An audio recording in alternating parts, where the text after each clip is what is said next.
There was a display of fire and fury inside the Iranian parliament as lawmakers burned a paper American flag and shouted, "Death to America."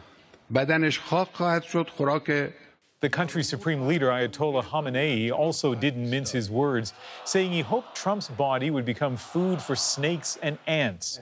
But in Washington, Trump remained defiant, again warning Tehran against relaunching its nuclear program. If they do, there will be very severe consequence, okay? Meanwhile, other signatories to the 2015 nuclear accord say they aren't giving up on the deal yet. I urge the U.S. to avoid taking any action that would hinder other parties from continuing to make the agreement work in the interests of our collective national security. British Foreign Minister Boris Johnson and his French and German counterparts will meet Iranian officials next Monday for talks to salvage the deal. But the decision to exit the Iran nuclear deal could have an economic impact around the world. Business deals worth billions of dollars are at risk as the U.S. threatens to reimpose sanctions in Iran and anyone doing business with it. Jacqueline Hansen has more.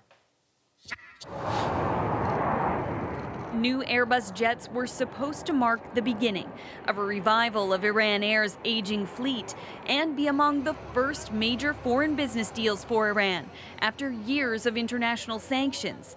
But that door is closing again. What's next is the sanctions go in place. We're going to cut off the money.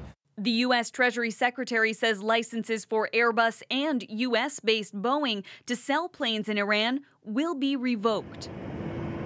Boeing planned to sell $20 billion worth of planes to Iran. If the company loses the deal, the U.S. aerospace industry will lose out.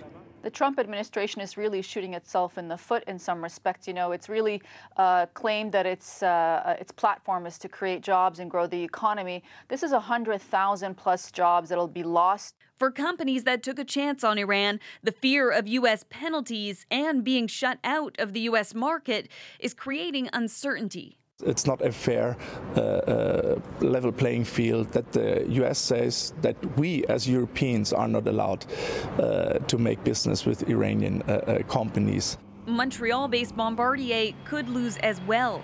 It had reportedly been in talks with Iran. But the impact on Canada will likely be small. The sanctions may actually help Canada's oil sector if Iran's oil exports are limited and prices keep rising. That may invariably, maybe help Canadian companies and, of course, the struggling oil sands market. China, the biggest buyer of Iran's crude, opposes the U.S. move and seems very unlikely to also cut off Iran. Some European leaders are expected to try to seek exemptions from the sanctions. If President Trump denies them, it could put global cooperation at risk, sending a message to other countries, including some of Washington's closest allies, that America's priorities come first. Jacqueline Hansen, CBC News, Toronto.